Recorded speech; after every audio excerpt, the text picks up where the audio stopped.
Houston has roughly no one race, so Anglos, blacks, Asians. And so it's pretty balanced. City. We embrace diversity. Otherwise, of course, one can say there are so many different ethnic racial communities. The city itself. We were kind of stuck in this little ivory tower, and the people we got to know was African American, one for people was Hispanic. I personally try to pick the religious belief that most helps me get my money and my work done. It was as done. if we traveled all around the world, but we stayed only within one city. Houston is now the most diverse city in America. Diverse city in America. Diverse city in America. Diverse city in America. In the past couple of decades, Houston, Texas has developed into what some see as the future of America, a forward-thinking urban community with multiple ethnicities, beliefs and backgrounds.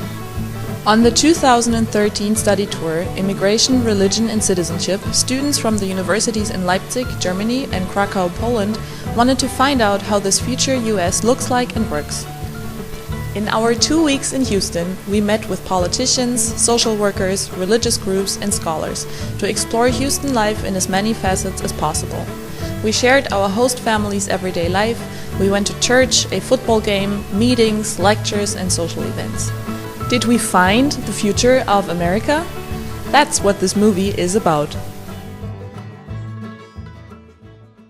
One of our first stops in Houston was at Rothko Chapel, which is designed as a spiritual space open to all faith and people. In a demographically diverse city like Houston, the chapel seemed like a metaphor for harmony and equality among the different communities. Wouldn't that be one of the keys to unify a great variety of people in one city? However, as beautiful as the idea of Rothko Chapel is in theory, our experience of Houston's religious landscape refused to be as simple.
Different from any church I've ever been to.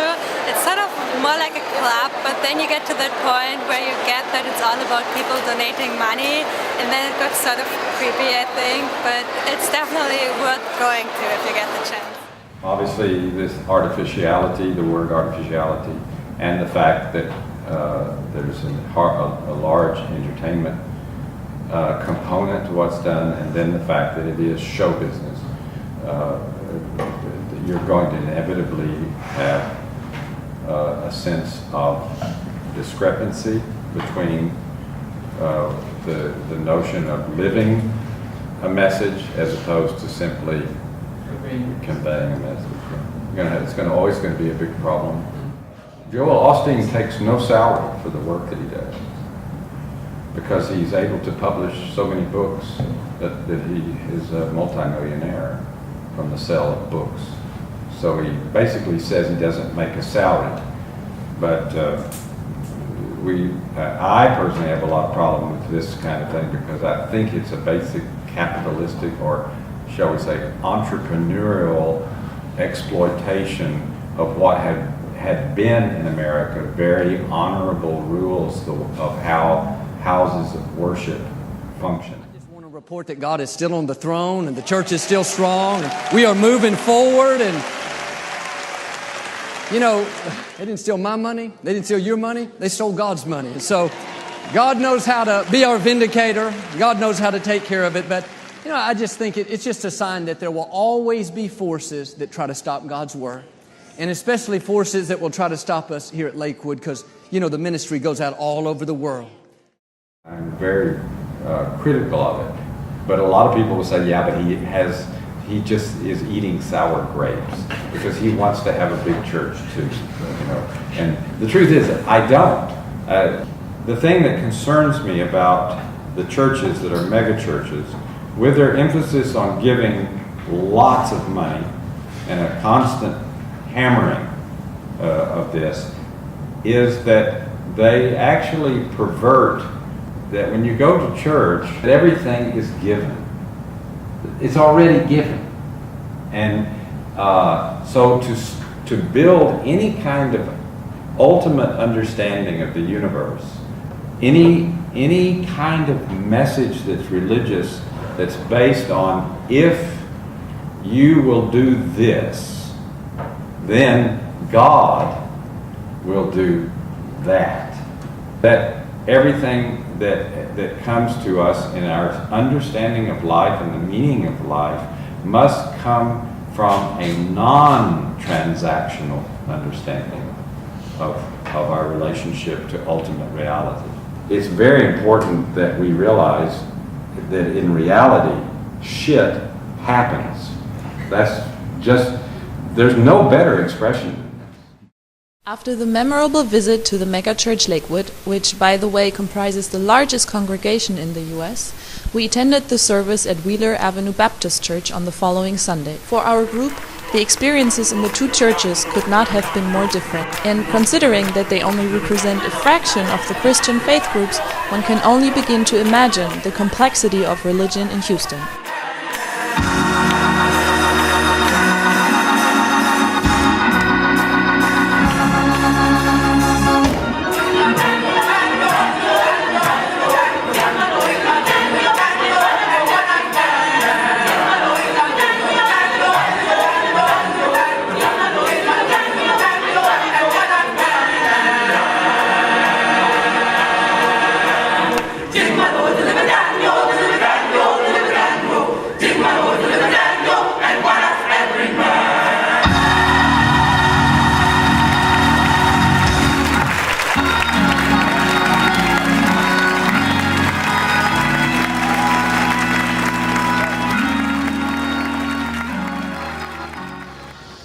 Alright, so this morning we went to Wheeler Avenue Baptist Church, and as I'm not a very religious person, I can still see how religion or faith can help people in certain situations of their life, or basically in their everyday life. And that's what I experienced in that church as well. It's an almost exclusively African American church, although we also saw some members who were white Americans, Hispanics, but mainly African Americans. And we were made to feel welcome very much. Everyone was really friendly, and the atmosphere was just really full of kindness, full of good feeling, full of heart. And the service was something that obviously you don't get in Germany, with the gospel choir that was amazing, and the preacher that really had all the power, all the vigor. It was a great experience. It was something you don't usually get. It was also at one point a little bit bizarre. They were discussing a certain part of the Bible. It was that part of the Bible that says, "Masters, slaves, obey your masters." Suddenly everything's silent after every line. "Slaves, obey your masters." Silence. And I was wondering why they chose that line. And in the end, the preacher never really discussed it.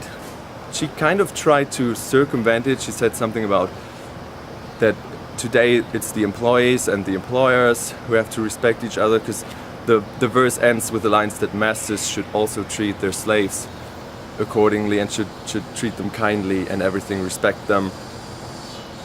But still, there was a very awkward moment, especially we as guests being in this church. It was something that was so strange that it's very unusual for us to experience that. visit both Lakewood and Wheeler Avenue services since they've been here, and I'd like to know what their, was it as you expected? You know, I found Lakewood very a personal thing. It's not that you share things with people you sit next to each other. It's really about you sitting there and being entertained by someone who's standing on a stage. And in comparison to the Wheeler Baptist Church, it was really familiar. You know, came in, people said hi, how you doing, and you sat next to people holding hands, and it was really like a big family coming together. But I felt really personally addressed. In the African American communities, we are built on familiarity, because at one point in our history, the church was our gathering place. And because the church is the gathering place in our community, we gather as neighbors and families. It was, during the Civil Rights Movement, it was for safety and educating. Prior to that, that's where our children got educated through the church. We weren't allowed to, we couldn't go into the boardrooms and make decisions. We weren't allowed to participate in politics. So what we did, we grew from what our community grew out of the church. I think we've all agreed on the fact that only listening to the Wheeler Avenue Choir has been much more of a spiritual experience than everything and anything at Lakewood. It was outstanding. The choir was... We sing from the soul. A little later during our stay, we were invited to a meeting with the American Jewish Committee, one of the leading Jewish advocacy groups worldwide. On this occasion, we learned how religion can be one aspect influencing policies and views of communities and organizations. Everything we do is meant to be guided by Jewish values. For instance, the immigration reform. Why do Jews care about the immigration policies of the U.S.? Jews are not having trouble immigrating here, but Jews believe in welcoming the stranger.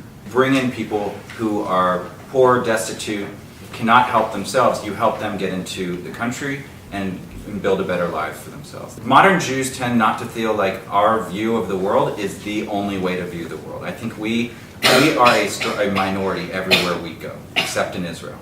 So every country we've ever lived in, we have been a small portion of the population. So we know what it's like to have prejudice against us. We know what it's like to be persecuted for our beliefs. So I think that translates into making sure that other people who might be in similar situations that Jews have been in the past can achieve the same rights that Jews have been able to have here, especially in the U.S. So, and I think that throughout history, most countries did not allow Jews to go into certain occupations. So they were limited to certain sectors of the economy. But now I think Jews are able to do anything that they would like. They're open to all sectors, so it's allowed the community to flourish. And the lack of discrimination has helped as well. To the United States, it's always been focused on education. The next generation be better than what the parents were. There's also a push in the United States and the Jewish community, acculturate. We've been the success story, as you said. We acculturated because we look like the rest of America. Right, we're not wearing the caps of the You're not the kippah, you're not looking like the ultra-Orthodox Jew in the black hat, the beard, whatever. You've acculturated. But 40 years ago, Jews could not work at law firms in Houston. Jews went into business because nobody would hire them. So you had to create your own position, your own company, your own whatever you were going to do, because nobody would hire you because you were Jewish. What became clear during many of our meetings in Houston is that the city's diverse population is far from being removed from international politics and conflicts. Most prominently, we saw how tensions in the Middle East trickle down to a local level in Houston and cause difficulties in and between communities. There are American Muslim groups the Jewish community talks to and will work with. The Indian Muslim community we talk to extensively, not just in Houston. AJC's got an office in Mumbai. The imams in India are moderate. They've gone to Israel with AJC. They work with other Jewish communities. But most of the Muslim groups, the Islamic Society of Greater Houston, on their webpage, it states, do not acculturate into society. They don't want to become part of society. I mean, basically, when you sit down with American Jews and American Muslims, it's always going to go back to the Middle East.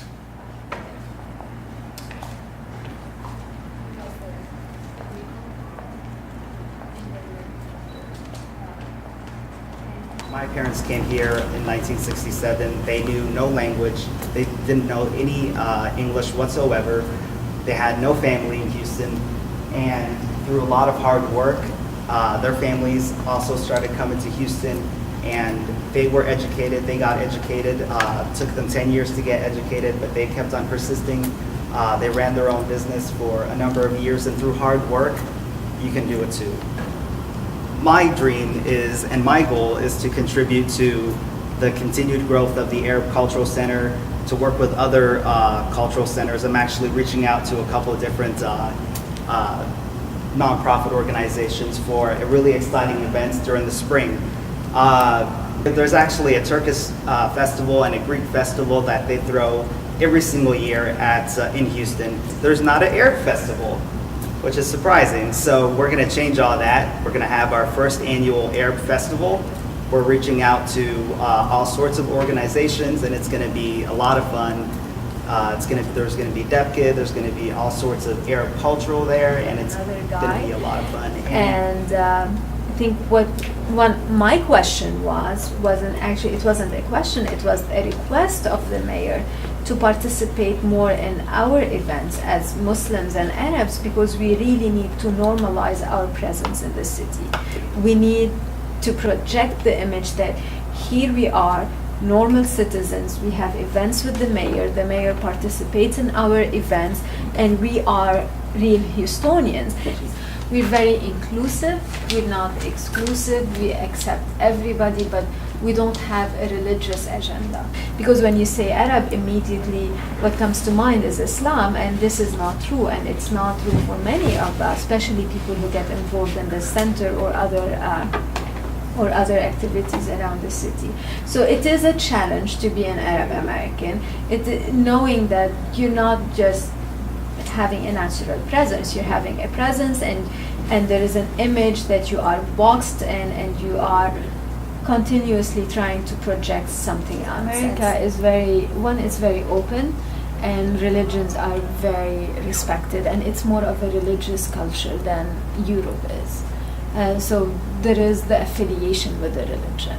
But I think the challenge is to say, because you will be an outsider. You know, people here on Sunday go to church. If you don't have a church to go to, then you feel an outsider. If you don't have a religion that you're affiliated with overall, then you are an outsider. And religions are accepted, even if it is the Muslim religion.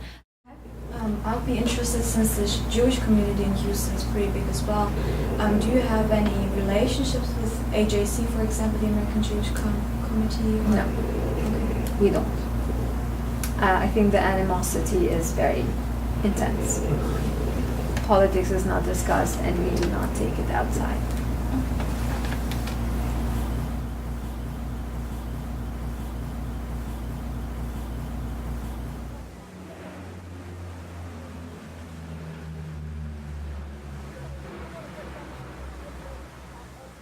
And so for 32 years, my students and I have been taking a random sample of Harris County residents reached by random telephone numbers, a random adult in each random household, asking people with identical questions over the years, how do you see the world? What is happening in your life? And we have sat back and watched the world change.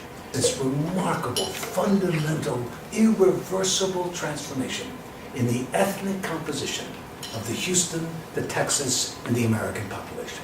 Why here? Why now? What does this tell us? Those are the questions I'm going to explore. In the 1990s and 2000s, 88% of all the new immigrants are coming into this country from Asia, Latin America, Africa, and the Caribbean. And the United States, that throughout all of our history had been an amalgam of European nationalities, is becoming rapidly a microcosm of the world. The first nation in history that can say we are a free people and we come from everywhere. What is striking about Houston is that we have the most equal division among the four great communities of America than any of the other multi-ethnic melting pot cities in America. All of us now minorities. all of us called on to build something new under the sun. A truly successful, inclusive, equitable, multi-ethnic society that will be Houston and Texas and America and finally the world in the 21st century. A city like Boston, New Orleans, you have to have lived there, like 150 years to be a citizen. Here you're a citizen once you move here. Houstonians have this sense this is a can-do city. And you, anybody, whatever your race, whatever your gender, you can do anything you want to do here. It's a very, in that sense, it's a very progressive can-do city. And if you want to do something, people say, go for it. There's not a sense, oh, you can't do that. We don't do that here. In a way, our explorations of the topic of immigration in Houston begin similar to those of its religious landscape. We are continuously confronted with the idea of a harmonious diversity that, although intriguing, does not seem to be feasible in reality. Particularly interesting to us was which challenges Houston faces in everyday life. At City Hall, Terrence O'Neill shows us that the integration of multiple people in one city starts at a very basic level, language access. There's some information here, Houston, of the total 2.1 million residents, about 600,000, or 28% of the people that live in the city were born in another country. Over 100 different languages are spoken in the city of Houston. And according to a recent study done by Professor Kleinberg, I don't know if you've had the opportunity to meet him, Houston is now the most diverse city in America. If you look at the total population in Houston, a quarter of our population, 24.5% of the people, either don't speak English fluently or have problems with it. We had been struggling with this problem for quite some time, the limited English proficient people. Everyone in the city of Houston, the entity that we work for, the most essential information must be translated in the 5 most needed spoken languages in the city of Houston other than English. And so what that means by essential information is it means how to prepare for a hurricane. It means how to use 911 for an emergency, how to get your water bill paid. And we believe that language should not be a barrier to those people. Integration is very important. And what's interesting is that kids go to school. So if you have a child that is undocumented, the policy in the state of Texas is that we don't ask you where you're from. We don't ask you for your documentation. And that's really smart. If you look at history, the biggest mistake that people can make is to say, we're not going to let you participate in our system. We're not going to educate your kids, right? But guess what happens? Those kids are eventually going to grow up, they're going to become adults, and they're going to become a part of your society. So is it in your best interest to leave them uneducated, or is it in your best interest to educate them? Obviously to educate them. Although the city government tackles problems through integration and language programs, fundamental challenges still remain in society on a deeper level. Do you think, let's put it on the table, it still counts, it's still a matter of race, or just let's get over it? So it's on the table every day. We have to. And it's at the forefront right now because we do have an African American president. It is probably more prevalent now than it has been in the last 30, 40 years. That race now is a major issue in this country. I think that you said it's on the forefront, but I have a feeling it's indirectly at the forefront. It is. It's there every day because there's somebody out there every day pushing the issue. We have a brand new civil rights movement because of race. And it's just one of those issues that is on our plate again. What again, people don't really understand is that we're constantly being steered, towards a concept, belief, philosophy, way of thinking, and it's, it's somewhat indirect, but it's still there. The freedom of democracy in America is a great thing, but it's also a thing that you have to be very responsible with. When you have the freedom of choice to do whatever you want, that can really get out of hand.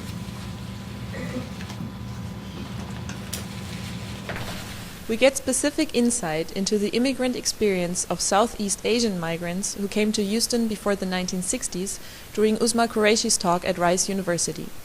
Uzma's research brings up many of the issues Houston faces today: access to education, racism, and spatial segregation. What I look at in this talk and in my work is how immigrants from India and Pakistan interacted in these new societies that they entered, especially in regard to race and class, and how those two things intersect. The South Asians were targets of individual racism based on phenotype, on whether an immigrant was dark-skinned or light-skinned. They were either given access to public places and private places, or they were denied access. One of the changes that happens in regards to race is it's no longer okay to talk about it as openly as before. So that what people are thinking kind of goes under the covers a bit. And it's whereas before it was perfectly acceptable to openly express how you felt about a particular racialized group. No more. Race is more than just a passive ideology or just a kind of a verbal kind of expression. It's race. It isn't that. It really is the strategic choices made as a result of those ideologies. I found it was highly instructive to trace their physical movement through the city. But the question is, what is a good neighborhood? How do you define good neighborhood? And what is remarkable is that they define a good neighborhood the way many of us do, right? How do we define good neighborhoods? They're safe, they're clean, right? They have good schools. We have friends who live there. Those kinds of things go into people's thinking when they decide where they're going to live. It is the theory of segmented assimilation, and it is a sociological theory, and it very neatly kind of sums up how these folks assimilated into American society, the way that they assimilated into American society. What it means, segmented assimilation, is that the sector of American society into which a particular immigrant group assimilates determines that ethnic group's adaptation. In other words, when working class folks come to the United States, immigrants come to the United States, and they enter American society at this particular rung of a social and economic hierarchy, that in large part determines which sector of American society they actually assimilate into. For our immigrants, for South Asian immigrants, they entered American society fairly well up there, middle class, upper middle class. Many of them already came as very wealthy. They came from privileged backgrounds, and that determined where they fit in. So although South Asian immigrants were newcomers to American society, and they constructed this racial system that was based in large part on their socioeconomic status, they were perceived as others, as foreigners and immigrants. That has continued, and regardless, their class standing has helped them to imagine themselves as closer to the dominant group. Even though they're perceived as other, they themselves imagine that they have similar values to the dominant group in American society. So they articulate the idea, because they see themselves as having those kinds of similar ideas. They also see themselves as really acting out this rags to riches immigrant myth that's common in American history, right? Anybody can come, and if you work hard, you'll make it. That's it. You will make. All you need to do is work hard, save up, be kind of fiscally responsible, and you'll make it. And they use their example as an example for that. What they say is, back to that map, what they say is we started out in the middle of Houston. We started out in 3rd Ward like all the other people in the neighborhood who were largely black, and we made it. Why didn't they? That's problematic. And how is racism discussed within the community? Among the immigrant generation, Yeah. they deny that it exists. They say that we have not been the victims of racism, nor have we seen racism. It exists for other people, but we don't know anything about it. They want to close their eyes to it. But in the course of a 2-hour interview, it comes out subtly, and they don't even realize when they've said it inadvertently. It just sort of it's said. Oh well, one time I was at work, and my supervisor made this comment about my race, but I didn't. It's nothing. So it does come up. They just don't like to talk about it. The second generation is much more vocal about it, and it's also changing, because we don't want to talk about race as if it's something that is stagnant and fixed, and once we've got it pegged down, we're done, right? It constantly evolves. All right, I think we probably should wrap up and head over to Hillcroft, and we can talk some more there on the way. I think 11 o'clock is when most of the stores open, so we should be heading over. It's about 15 minutes from here. Right? After her talk, Uzma takes us on a journey through the Mahatma Gandhi district, an ethnic enclave in Houston consisting predominantly of Indian and Pakistani shops and restaurants. This excursion is an opportunity for us to glimpse into the Southeast Asian community of Houston. However, it also proves that diversity does not mean a mingling of ethnicities in the city, but rather a coexistence in separate spaces. But for now, we just follow the wise words of Orson Welles. Ask not what you can do for your country, ask what's for lunch. A little bit of the brown stuff, a little bit of the green stuff. The green is a cilantro-based sauce, chutney, and that is a tamarind-based one. They're all vegetarian, and there's already some potatoes and other things in there. So you pour it in, and once it's kind of fullish, you take the whole thing and pop the whole thing in your mouth with one go. If you bite into it, you'll have a dribbling mess all over yourself, so the whole thing goes in. Oh yeah, Once it's in, it's in. Yes. You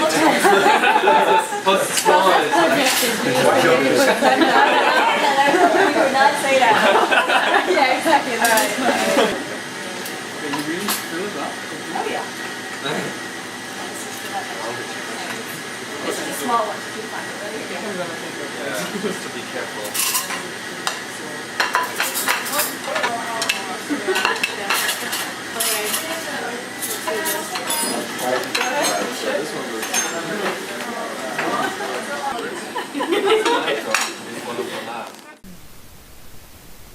It is easy to forget that immigration is by no means always voluntary.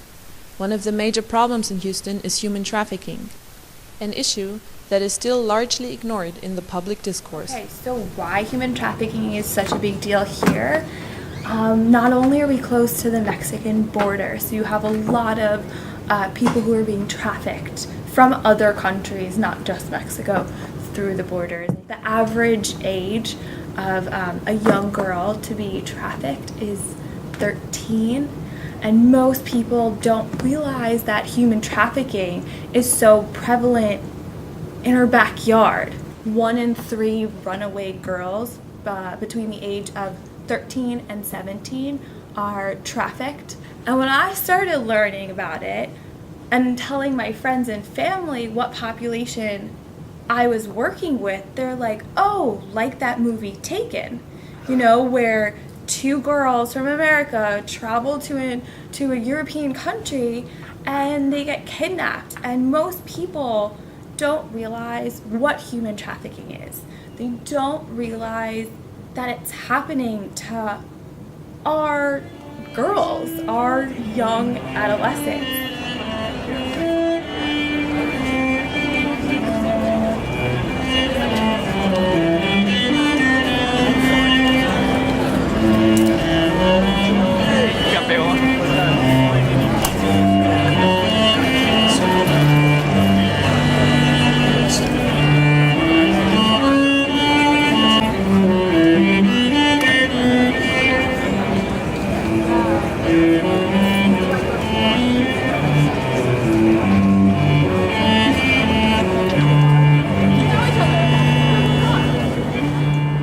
Human trafficking is another word for slavery. Every Houstonian needs to be aware that human trafficking exists in our community. We need to be vigilant and know how to recognize the signs of human trafficking. Human trafficking happens at the house next door, the nail salon around the corner, a local restaurant, the adult modeling studio up the street, on a street corner, in the back rooms of cantinas, and over the internet.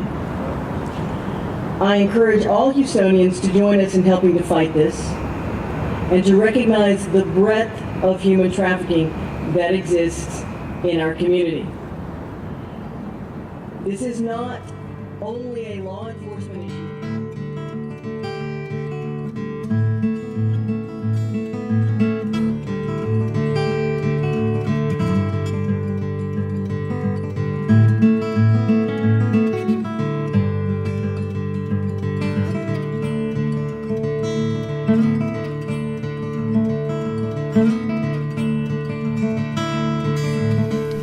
Of our three guiding terms for the study tour, citizenship is the one that remains least feasible.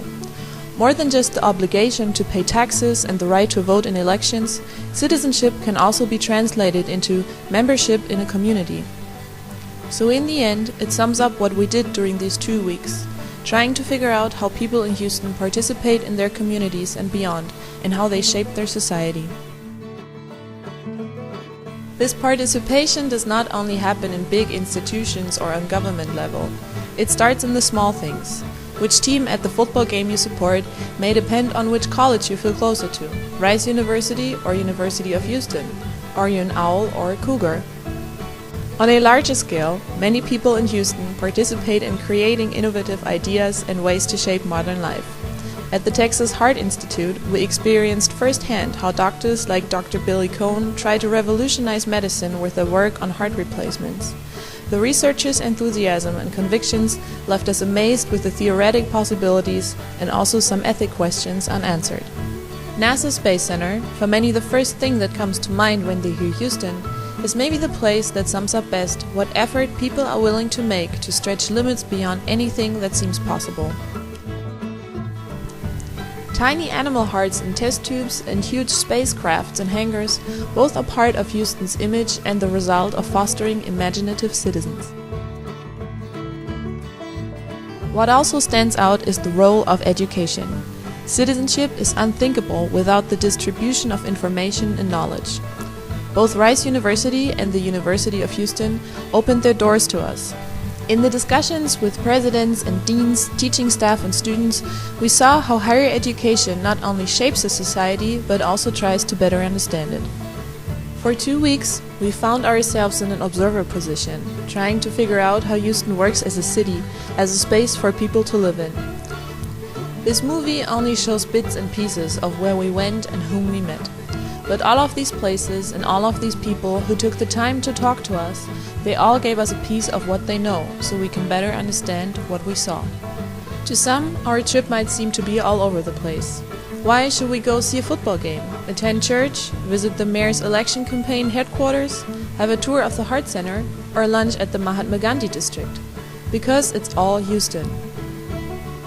If Houston is really spearheading the development of other major cities in the US, we saw that there is a lot of struggle ahead for the rest of the country. But we also saw that Houston is in the process of finding new ways of dealing with challenges that come with a world population in just one city. It seems a world apart from the rest of the US, but at the same time it is also inherently American. In the end, it all comes down to this. A city is not a city without the people who live in it, who make the city of Houston. Who knows, it might indeed be the trailblazer for a future America.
I'm going home